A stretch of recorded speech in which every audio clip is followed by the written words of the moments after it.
अभी तक आपने देखा डेटा को आप एक टेबुलर फॉर्म में अरेंज कर रहे थे। अब एक तरीका होता है बार ग्राफ। बार मतलब लंबी लंबी लाइंस, बार। तो उसमें के फॉर्म में भी हम अरेंज कर सकते हैं। क्या होता है, अगर किसी चीज की पिक्चर बनी होती है तो हमें इजी वे में समझ में आता है वो। अब जैसे सपोज यहाँ पे दिया है ए के मार्क्स कितने आए 45, बी के आए 30, सी के आए 58, डी के आए 75। तो अब हम इसको बार ग्राफ में बनाएंगे। इसमें क्या है, बार ग्राफ में आपको एक स्केल सेट करना पड़ेगा, क्योंकि अब 75 है इसमें हाईएस्ट, तो आप 75 सेंटीमीटर तक तो नहीं जा सकते ना। ज्यादा से ज्यादा आप कहां जाओगे 7.5 सेंटीमीटर तक। तो यहाँ पे हम क्या स्केल बना लेंगे, 75 को कितना ले लेंगे 7.5 centimetre. That means 1 centimetre equal to 10 marks.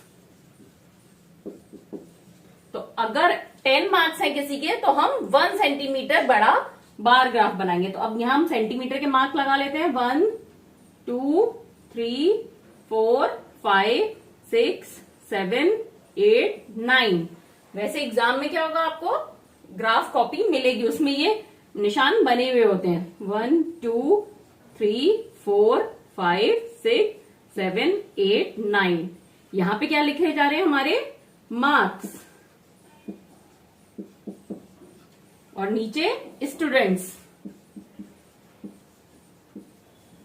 तो सबसे पहले है स्टूडेंट ए के कितने आए 45 मार्क्स।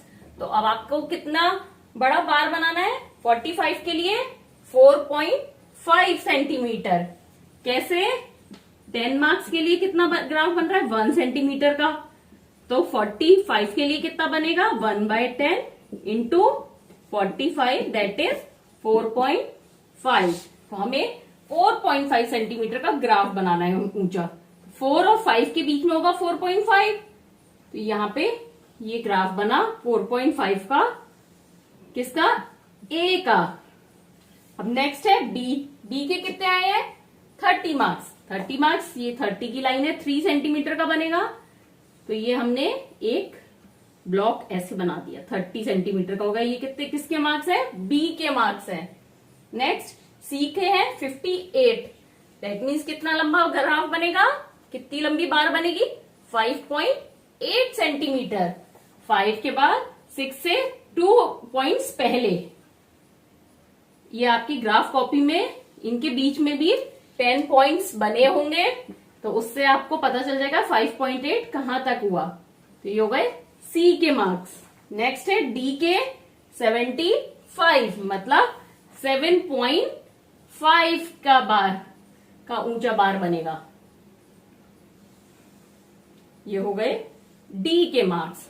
तो ये जो हमारे स्टूडेंट की टेबल थी मार्क्स ऑब्टेन की, इसको हमने बार ग्राफ की फॉर्म में शो कर दिया। अब इससे क्या फायदा हुआ, अब देखिए टेबल में तो आपको पढ़ना पड़ता है किसके सबसे ज्यादा मार्क्स हैं, या अरेंज करना पड़ता है असेंडिंग डिसेंडिंग में। अब ये ग्राफ देखते ही पता चल रहा है कि सबसे ज्यादा मार्क्स किसके हैं, डी के, क्योंकि ये सबसे ऊंचा बार बना है। और सबसे छोटा किसका है, बी का। दैट मीन्स बी के सबसे कम मार्क्स हैं। तो एक पिक्चर बन गई, इससे आपको और ज्यादा क्लियर हो गया इंफॉर्मेशन पढ़ना।